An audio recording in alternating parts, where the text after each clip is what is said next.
Okay, so let me pull the book up.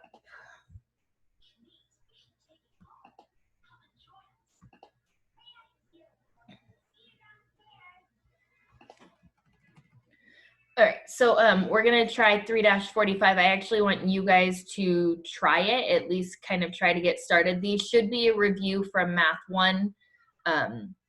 A and D are probably the easiest ones here. But take a few minutes and see kind of what ones you can do. If you're stuck on B, go ahead and skip it. If you're stuck on C, go ahead and skip it. I will go over them quickly, so I'm not going to thoroughly explain them. If you need more explanation after, you can let me know. But I'm gonna give you guys, I don't know, a few minutes to try to work these out.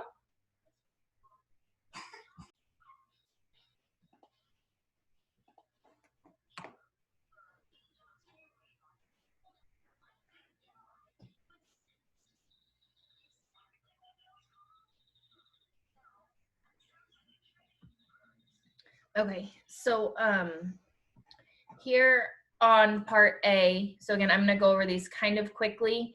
If you need to look back at this after class, I can show you again. But I set them equal to each other. I got 5 equals -1, which is not true, no solution. The directions say, what does this mean about the graph? So if I graph these would be parallel lines. They would never intersect. And you should be able to tell that just by looking at the equations because they have the same slope. Remember, same slope is going to be parallel lines. For part B, they were both y equals, so I set them equal to each other. The first thing I did was multiplied both sides by 2 to fraction bust to get rid of this 1/2. That does not have to be your first step. You can get it equal to 0 and never fraction bust and do quadratic formula. Doesn't matter. I got x squared minus 4x plus 4 equals 0. If you didn't fraction bust, you would have 1/2 x squared minus 2x plus 4 equals 0. I didn't show my work. You're expected to show your work to factor it, and you end up getting x equals 2. Remember here, our original problem also had y in it, so I had to take 2 and plug it in to get 3 for y. And then, so the answer here is 2, 3, which for the graph, that means the line and parabola, this is a line, linear, this one's a parabola, they intersect at only 1 point. I skipped C for now. And then D had y equals, so I plugged it in. I took this 2x minus 5 and plugged it in for y. Make sure you distribute the -2, you get 10 equals 10. Tells you infinitely many solutions, which means the lines coincide. They end up being the same line on top of each other.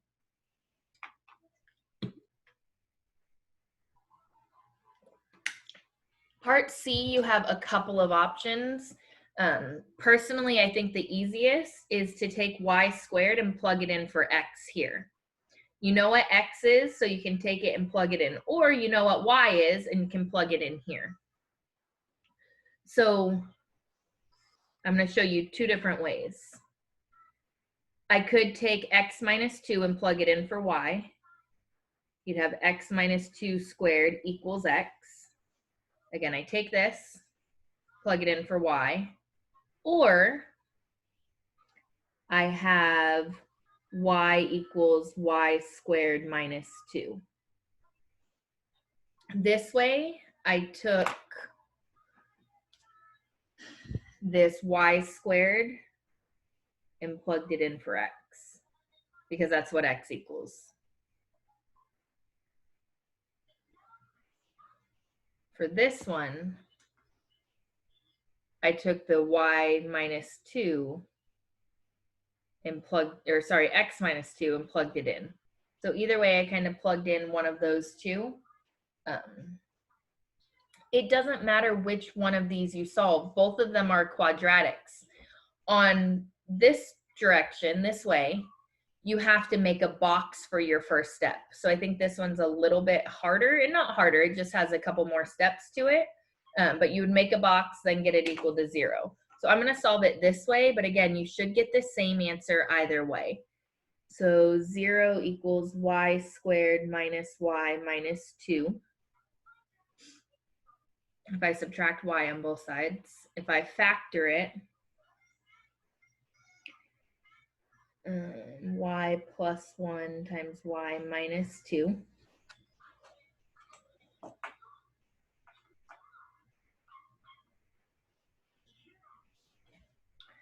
So I get y plus 1 equals 0, y minus 2 equals 0. So y is negative 1 and y is 2. But we're not done because we still have to get our x values.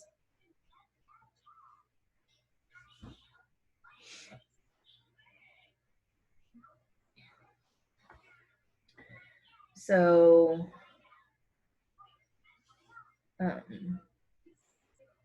if I plug them in, I'm just going to do it up here to kind of save a little space. I have negative 1 equals x minus 2. Add 2 to both sides, I get 1 equals x. And 2 equals x minus 2, so I get 4 equals x. So when y was negative 1, it's really that one, I got 1. So this is the point 1, negative 1, and 4, 2.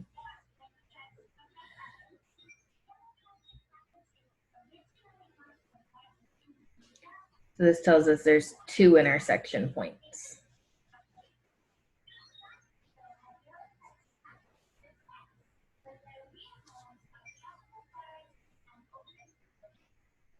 The negative 1, again, is the y value. Make sure you put it as the y coordinate.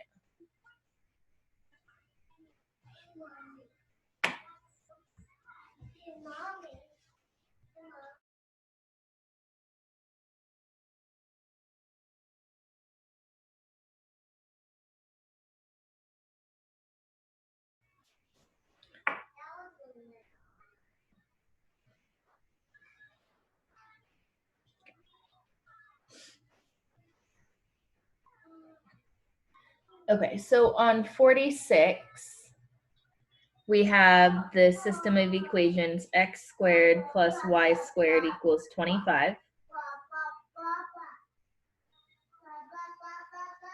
And we also have y equals x squared minus 13.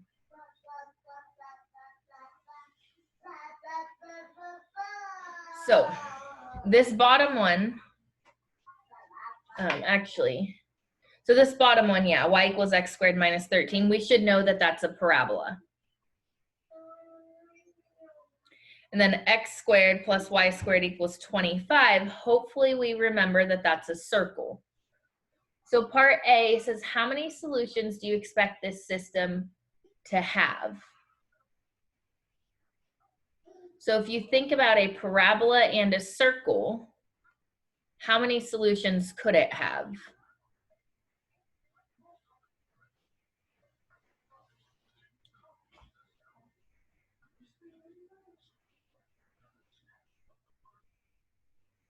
So a parabola and circle can have 0 to how, what's the most number of intersection points they could have? 0 to blank intersection points.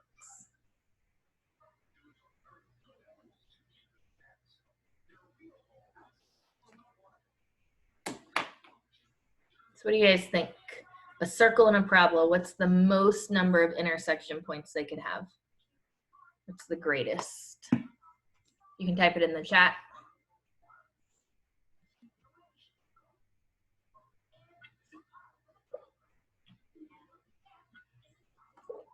I'm gonna wait for a few more people to give me their guess. There's no wrong guesses.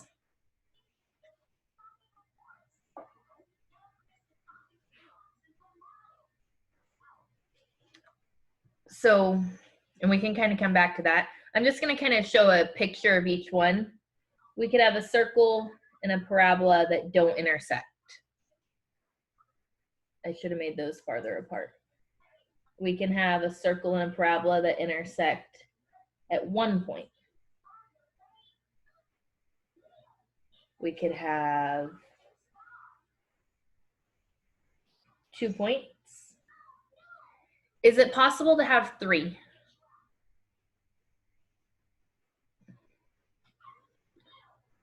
So what 3 would look like would be like this, where the vertex is on the circle.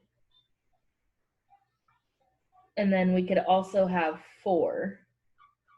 So 4 is the largest, where it could go through like this.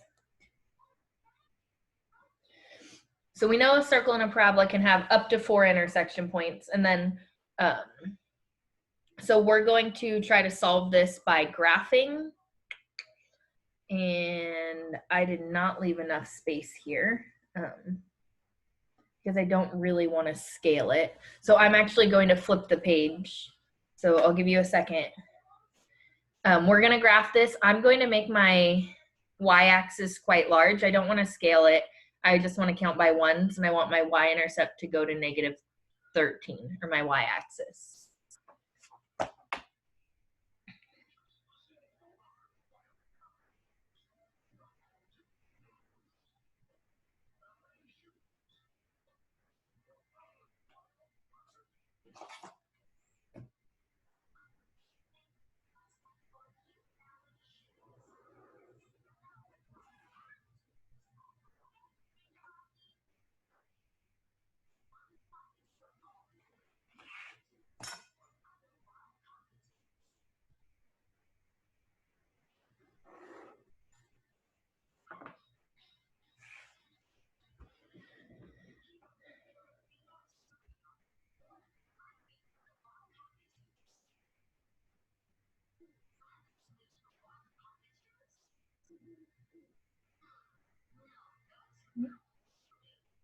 So I made mine exactly down to -13.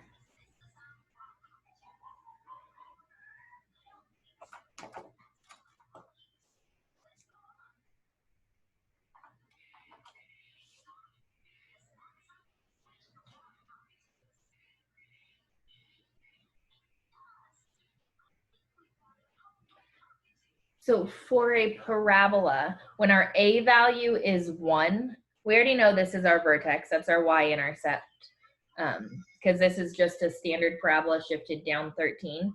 If a is 1, it goes up 1 over 1 in both directions. We know it's symmetric.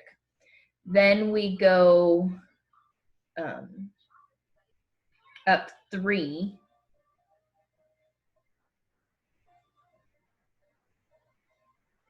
Then we go up 5.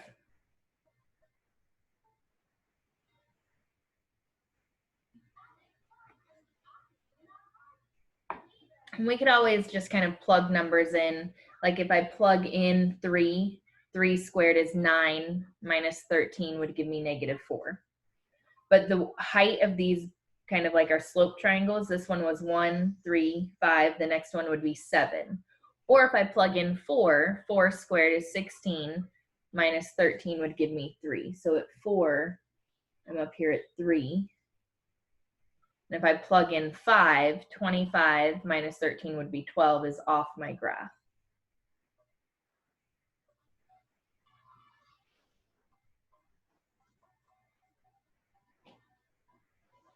So again, every time I go over 1, I go up 1, 3, 5, 7, 9, and so on.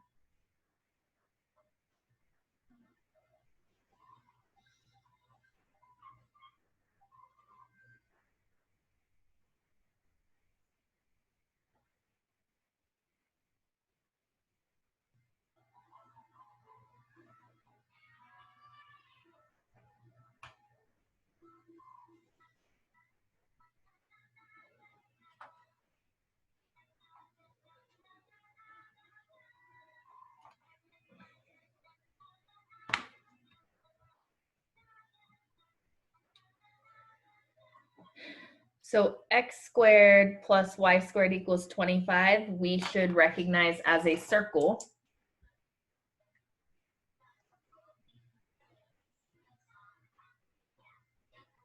Centered would be 0, 0.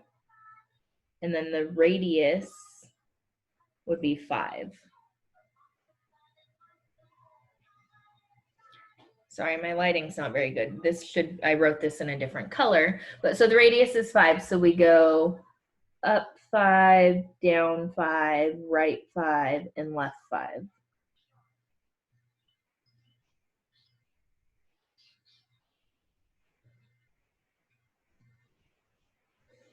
And then this is the circle we actually graphed way back in problem, I think 289, 2-89. It goes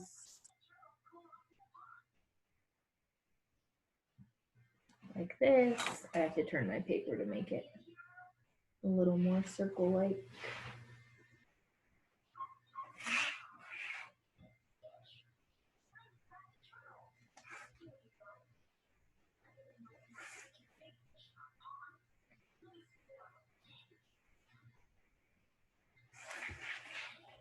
Okay.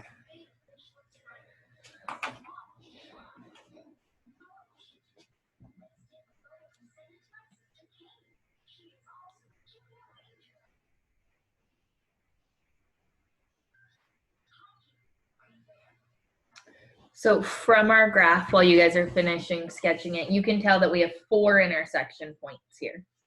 So this is the point 4, 3, negative 4, 3, negative 3, negative 4, and 3, negative 4.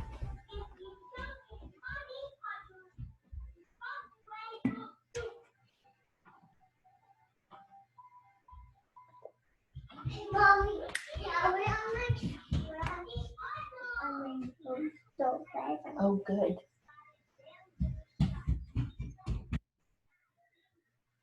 Okay, so those are our 4 intersection points. But this is not necessarily the most efficient method, especially if these weren't at nice coordinates.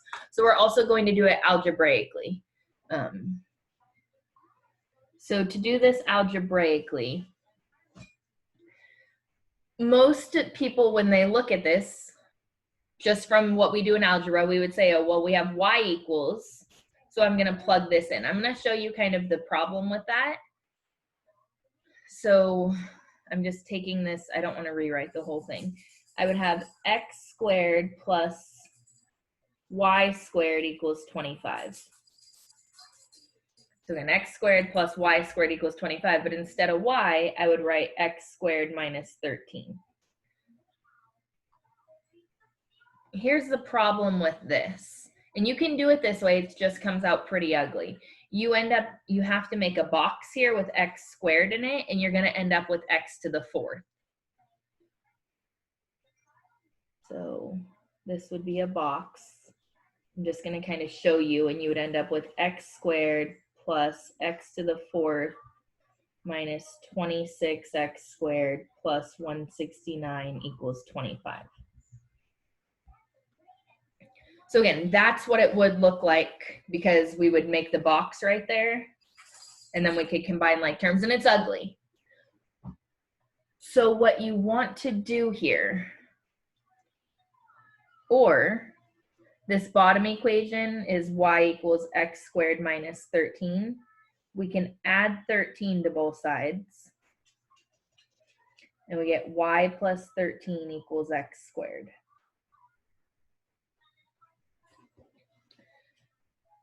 So I want to point out here, though, if you try something and it doesn't work and it seems really hard, try something else. Don't give up. See what other options you have.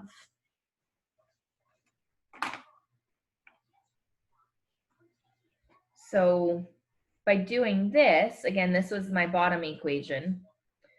My top equation was x squared plus y squared equals 25. I could take this whole thing, this y plus 13, and plug it in for x squared,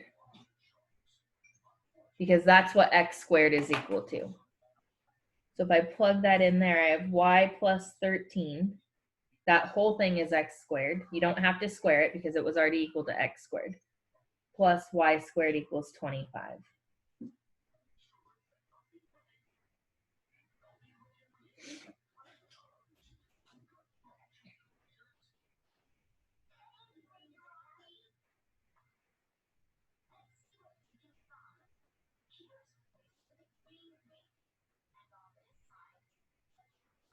So if I get this, this is y squared plus y plus 13 equals 25. Subtract 25. Y squared plus y minus 12 equals 0.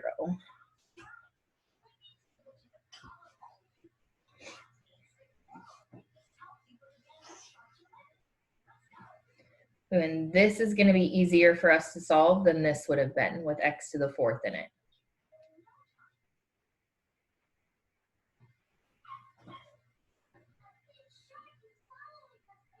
So I could factor.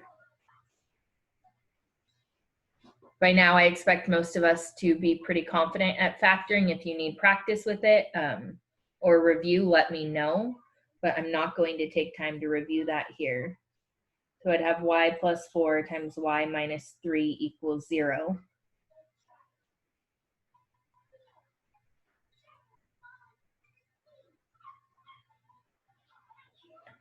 So I get y equals -4 and y equals 3.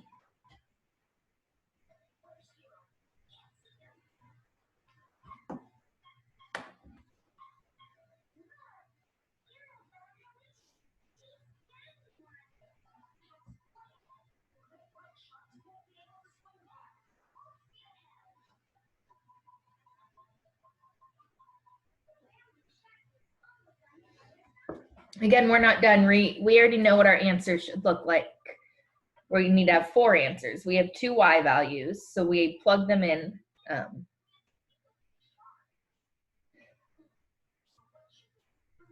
If we plug them into this original equation,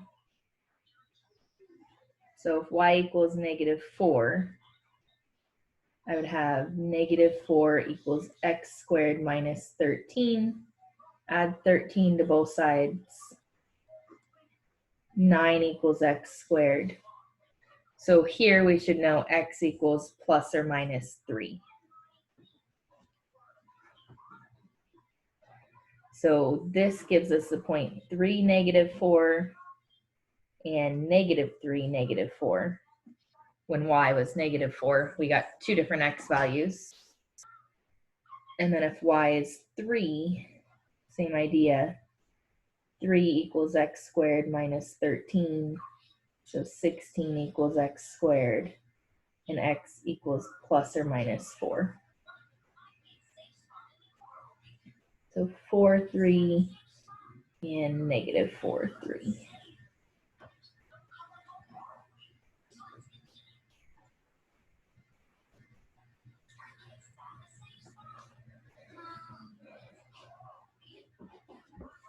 So it's kind of a lot for one problem. To kind of recap while you're finishing up writing that down, we can graph it. And here the graph turned out okay because they were nice intersection points. But if you don't know how to graph a parabola accurately and you have to make a table, then it's a lot more time consuming. Algebraically, we all know how to factor. So it was just a matter of seeing that this way made it a little bit trickier and we wanted to try a different route. So instead of here we got rid of y's and here we got rid of x's. So we factored it, then you plug it back in to find your other points or coordinates, the other part of your coordinate.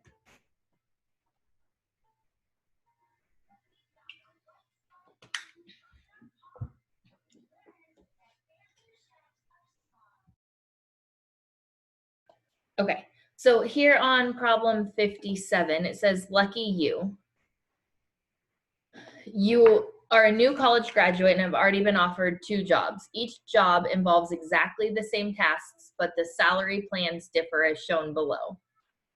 Systems Incorporated offers a starting salary of $52,000 per year with an annual increase of $3,000. A job at Functions Unlimited starts with a salary of $36,000 per year with a raise of 11% per year.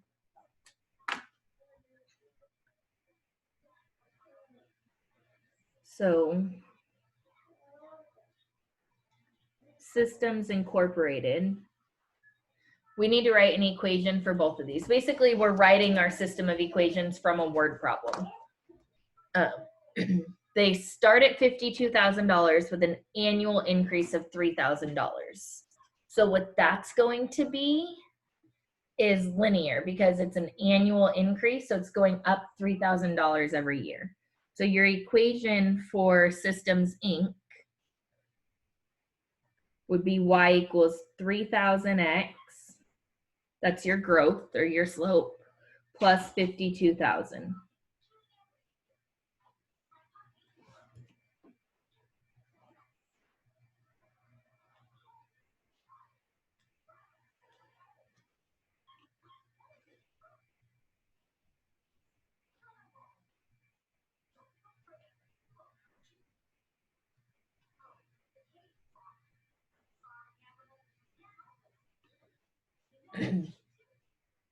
So again, that was y equals 3,000x plus 52,000, where x would be years and y would be your salary.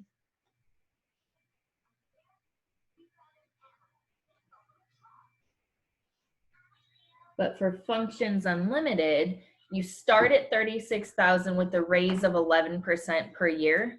So anytime you're doing a percent increase, it won't be linear, it'll be exponential. So it's going to be y equals 36,000 times 1.11 to the power of x.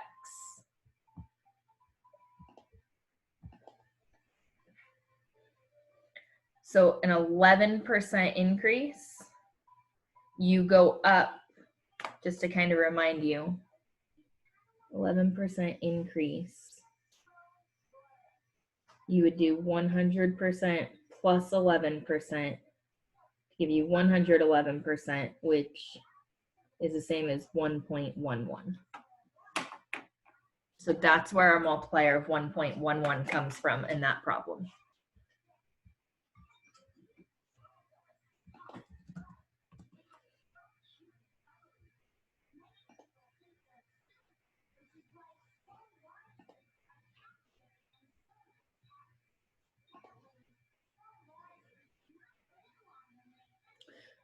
So going back to the book real quick, for part A, it says, under what conditions would choosing the job with Systems Incorporated be the better choice? When would choosing the jobs with Functions Unlimited be the better choice? Use table graphs and equations to help you justify. So we have a system of equations, but if we set these equal to each other, we have a linear equation equals a exponential equation. We don't know how to solve that. So that's not going to do us any good. So I'm going to go ahead and graph these on Desmos. And I should have changed I'll change my scale in a second because we're not going to see anything.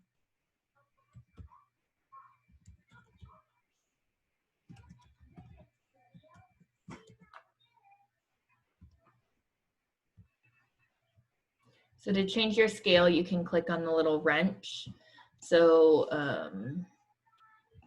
my y-axis, maybe we'll just go from, let's go up to 100,000 and count by 5,000s maybe.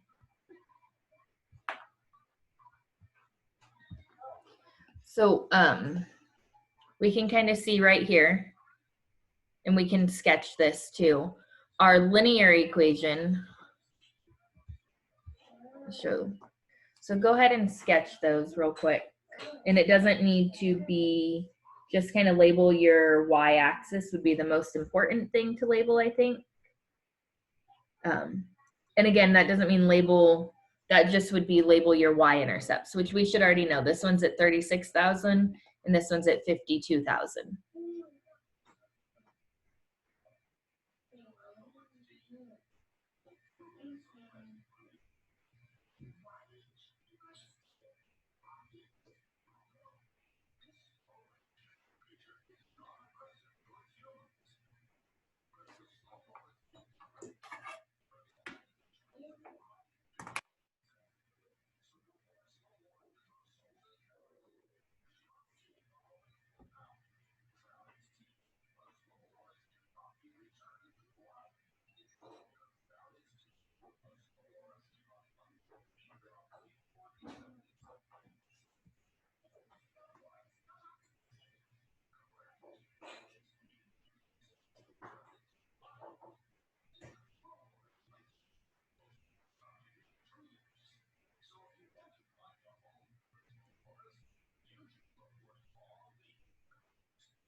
So here's what my sketch looks like. Again, I just made a quick sketch. I labeled the y-intercepts, and then I labeled that intersection point. I didn't scale any of my axes or anything. It was just to give us an idea of what's going on. So the problem says what job would be better under what conditions. So we can tell if we are just going to stay at the job for 1 year that Systems Incorporated would be better. And so because it's above this other graph, the line is above the exponential until we get to here. So Systems Inc.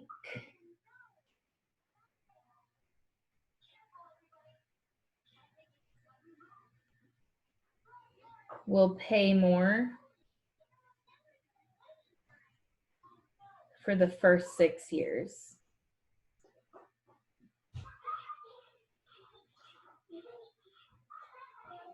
Typically your salary would only go up once a year, so we would really be making like a jump here. And so if you're going to stay for 7 or more years, then Functions Unlimited would be better.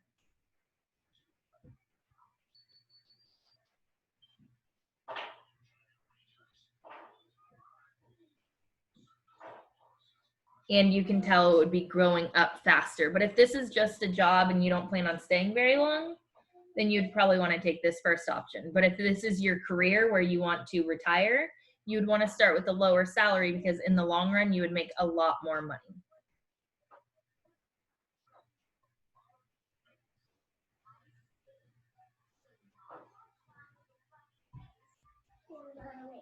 What, baby? Okay, let me finish my meeting. No, let me finish.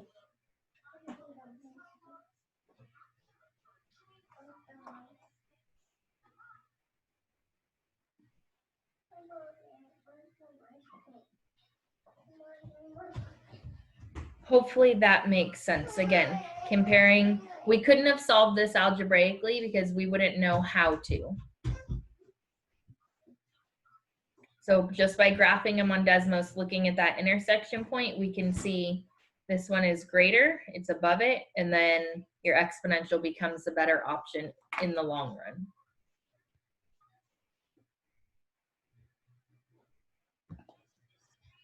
All right, and then we have one more problem. Sorry.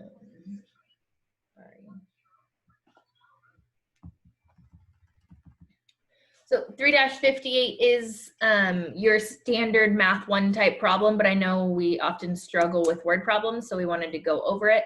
So write a system of equations to represent this situation, then solve it. So your math class wants to collect money for a field trip. It decides to sell 2 kinds of bags of candy. The chocolate lover's bag costs $4.25 for 5 chocolate truffles and 2 caramel turtle candies. The combusting caramel bag costs $3.50 for 8 caramel turtle candies and 2 chocolate truffles. How much does each chocolate truffle and caramel truffle candy cost? So what you want to do on a problem like this is define your variables first. I think So we want to know how much the chocolate, and it's whatever you're looking for. That's kind of what your variable should be. So we want to know the cost of a chocolate truffle and the cost of a caramel turtle. So I'm just going to use X and Y because they're both C's, so it doesn't really that might make it more confusing. So X, I'm writing this down. X is the cost of a chocolate truffle.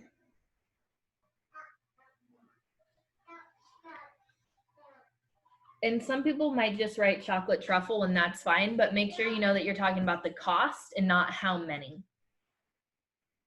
And then Y, I'm gonna say is the cost of a caramel turtle. Yes, Forrest.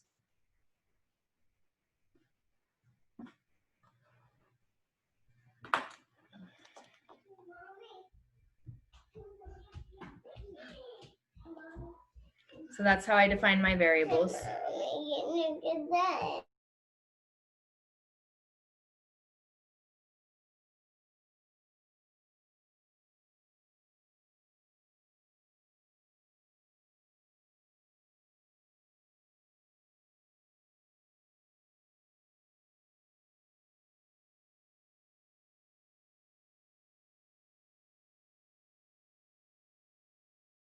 Okay, and so then the chocolate lovers bag is $4.25 for 4 chocolate truffles and 2 caramel turtles. So 5 chocolate truffles.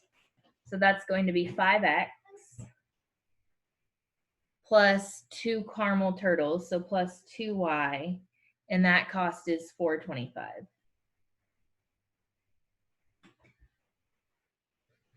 Then the other bag of candy, the combusting caramel bag, is 8 caramel turtles. So that would be 8Y. And 2 chocolate truffles. So 2X plus 8Y is $3.50. Notice they switched the order here. 8 caramel turtles, that's our Y value, and 2 chocolate truffles.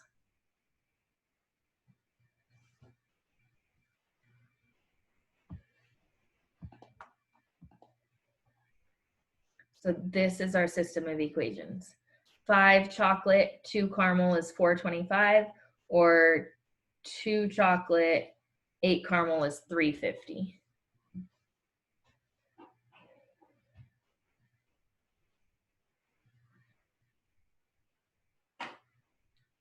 So kind of going back, we have a couple of options to solve this, and you can use whatever you prefer. You can do substitution, where you get one variable alone, X equals or Y equals, and then you plug it in. We've already done that today. Or we can do elimination, where we end up adding straight down and they cancel out. Since we haven't done that today, that's what I'm going to do. I'm going to multiply this top equation by -4. The reason I chose -4 is because 2 goes into 8 4 times. So if I do 4 times 2, I get 8. I want to make it negative so that when I add them, it cancels out. So by multiplying by -4, I have -20x minus 8y equals -$17. What, dude? Yeah.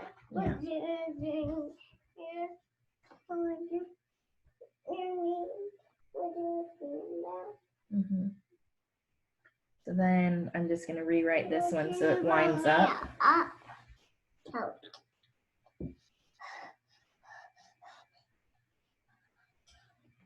So again, now we can add straight down.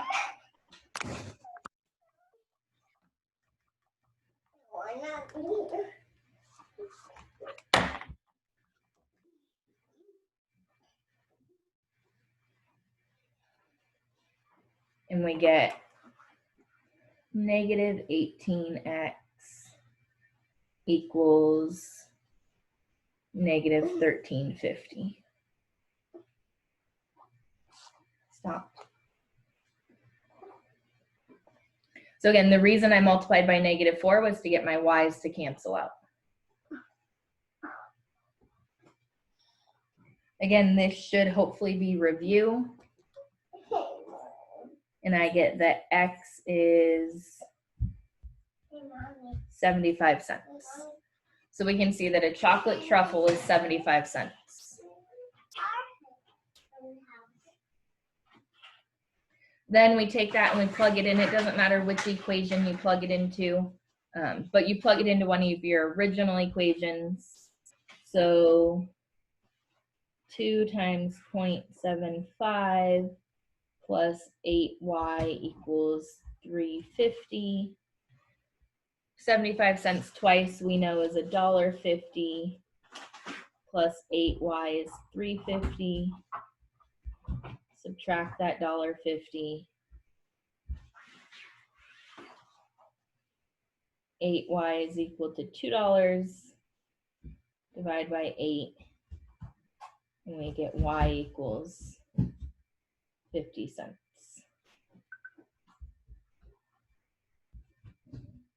Sorry, move it up a little bit for you.